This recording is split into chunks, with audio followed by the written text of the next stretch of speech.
ഡോക്ടറെ, എന്റെ മോനിക്ക് 3 മാസേ ആയിട്ടുള്ളൂ. അപ്പൊ ഞങ്ങള് തീരുമാനിച്ചിട്ടുള്ള എന്താ വെച്ചാൽ ഇപ്പൊ തന്നെ കുട്ടികളൊന്നും വേണ്ട ഇനി മുന്നോട്ട് എന്നുള്ളതാണ്. നമുക്ക് ലൈഫ് കുറച്ച് സെറ്റിൽമെന്റ് ആക്കാനൊക്കെ വിചാരിക്കുന്നുണ്ട്.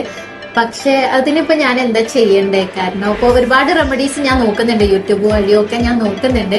പക്ഷെ അതിന് ഏറ്റവും നല്ലത് എന്താണെന്നൊന്ന് ഡോക്ടർ ഒന്ന് സജസ്റ്റ് ചെയ്തത്. ഓക്കെ, അത് ഒരു വളരെ നല്ലൊരു കാര്യമാണ് ചോദിച്ചത്. കാര്യം എന്താണെന്ന് വെച്ചാൽ പ്രസവിച്ചിട്ട് ഇപ്പൊ 3 മാസമായി എന്നല്ലേ പറഞ്ഞത്.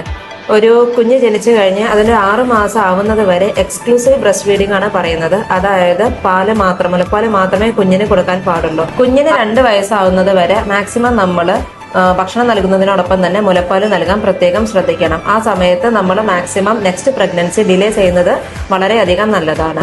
ഇത്തരത്തില് ഗർഭനിരോധനത്തിനായിട്ട് നമ്മൾ ശ്രമിക്കുമ്പോൾ നമ്മൾ ഈ യൂട്യൂബ് വഴിയൊക്കെ സെർച്ച് ചെയ്യുന്നതൊക്കെ നല്ലത് തന്നെയാണ്. പക്ഷെ അതെല്ലാം നമ്മുടെ ജീവിതത്തിൽ ആരോടും ഒരു സജഷനും ചോദിക്കാതെ, പ്രത്യേകിച്ച് ഒരു ഗൈനക്കിന്റെ മറ്റു കൺസൾട്ടേഷൻ എടുക്കാതെ സ്വന്തമായി പ്രവർത്തിക്കുന്നത് ചിലപ്പം ഹാനികരമായിട്ട് വലിച്ചേക്കാം.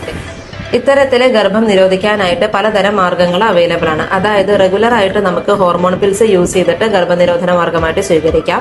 ഇനി ഇന്റേണലി മെഡിസിൻസ് എടുക്കാൻ താല്പര്യമില്ലാത്തവർക്ക് നമുക്ക് ഇൻട്രാ യൂട്രൈൻ ഡിവൈസസ് യൂസ് ചെയ്യാം. അതായത് കോൺട്രസെപ്റ്റീവ് ഡിവൈസസ് ലൈക്ക് കോപ്പർട്ടി പോലെയുള്ള സാധനങ്ങൾ കേട്ടിട്ടില്ലേ, അതെല്ലാം നമുക്ക് യൂസ് ചെയ്യാം.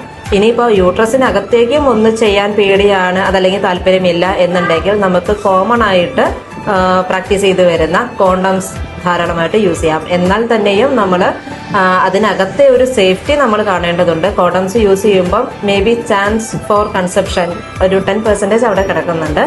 അതുകൊണ്ട് നമ്മൾ ഇതിൽ ഏത് വേണം തനിക്ക് എന്നുള്ളത് കൃത്യമായിട്ട് ആലോചിച്ച് തീരുമാനിച്ച് അതിന് ഓപ്റ്റ് ചെയ്യുന്നതായിരിക്കും നല്ലത്. ഓക്കെ ഡോക്ടർ, ഞാൻ എന്തായാലും ഹസ്ബൻഡുമായിട്ട് സംസാരിച്ചിട്ട് ഡോക്ടറെ കാണാൻ വരാം.